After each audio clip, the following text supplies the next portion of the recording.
बच्चों में कक्षा 7 का पाठ 3 जिसका नाम है नमक का दरोगा, जिसके लेखक हैं प्रेमचंद जी। इसका भाग 2 कराने जा रही हूँ, ध्यान से सुनना। उन्होंने गाड़ियाँ रोक ली। पंडित जी को यह बात पता चली तो वह अपने धन पर विश्वास किए वंशीधर के पास पहुँचे और उनसे गाड़ियों के रोकने के बारे में पूछा। पंडित जी ने वंशीधर को रिश्वत देकर गाड़ियों को छोड़ने को कहा, परंतु वंशीधर ने अपने कर्तव्य पर अडिग रहे और पंडित जी को गिरफ्तार करने का हुक्म दे दिया। पंडित जी आश्चर्यचकित रह गए। पंडित जी ने रिश्वत को बढ़ाया भी, परंतु वंशीधर नहीं माने और पंडित जी को गिरफ्तार कर लिया गया। अगले दिन यह खबर हर तरफ फैल गई। पंडित जी ओलपी दीन के हाथों में हथकड़ियाँ डालकर अदालत में लाया गया। हृदय में गालीन और शोभ और लज्जा से उनकी गर्दन झुकी हुई थी। सभी लोग चकित थे कि पंडित जी कानून की पकड़ में कैसे आ गए। सारे वकील और गवाह पंडित जी के पक्ष में थी। वंशीधर के पास केवल सत्य का बल था। न्याय की अदालत में पक्षपात चल रहा था। मुकदमा परंतु समाप्त हो गया। पंडित जी ओलपी दीन को सबूत के अभाव में रिहा कर दिया गया। वंशीधर के उद्दंड और विचारहीनता के बर्ताव पर अदालत ने दुख जताया, जिसके कारण एक अच्छे व्यक्ति को कष्ट झेलना पड़ा। भविष्य में उसे अधिक होशियार रहने को कहा गया। पंडित जी मुस्कुराते हुए बाहर निकले। वंशीधर को व्यंग बाणों को सहना पड़ा। 1 सप्ताह के अंदर कर्तव्यनिष्ठ का दंड मिला और नौकरी से हटा दिया गया।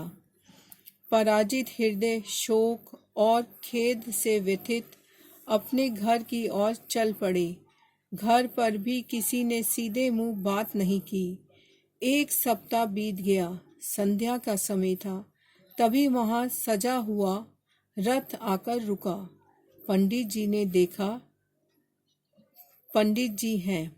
पंडित जी ने उन्हें बताया कि उन्होंने कई रईसों और अधिकारियों को अपने धनवान का गुलाम बनाया। ऐसा पहली बार हुआ जब किसी व्यक्ति ने अपनी कर्तव्य निष्ठा से उन्हें हराया। वंशीधर ने जब पंडित जी को देखा तो स्वाभिमान सहित उनका सत्कार किया। उन्हें लगा कि पंडित जी उन्हें लज्जित करने आए हैं। पंडित जी बातें सुनकर उनके मन का मैल मिट गया और पंडित जी ने स्टाम्प लगा हुआ एक पत्र निकाला। उसमें पंडित जी ने वंशीधर को अपनी सारी जायदाद का मैनेजर नियुक्त किया। वंशीधर ने कहा कि उनमें इतनी बुद्धि नहीं है वह यह कार्य कर सके। पंडित जी ने कलम देते हुए वंशीधर को कहा उन्होंने धर्मनिष्ठित व्यक्ति चाहिए, विद्वान नहीं चाहिए। अब बच्चों इसके शब्दार्थ हैं। ईश्वर प्रदत्त, ईश्वर द्वारा दी हुई। सूत्रपात का अर्थ है शुरुआत। दुर्दशा का अर्थ है बुरी हालत। लुप्त का अर्थ है दिखाई न देना। स्तंभित का अर्थ है हैरान। घूस का अर्थ है रिश्वत। अखरत का अर्थ है व्यर्थ। परवाना का अर्थ है आदेश। कदाचित का अर्थ है शायद। मुख्तार का अर्थ है एजेंट। देव दुर्लभ का अर्थ है जो देवों में भी ना मिले।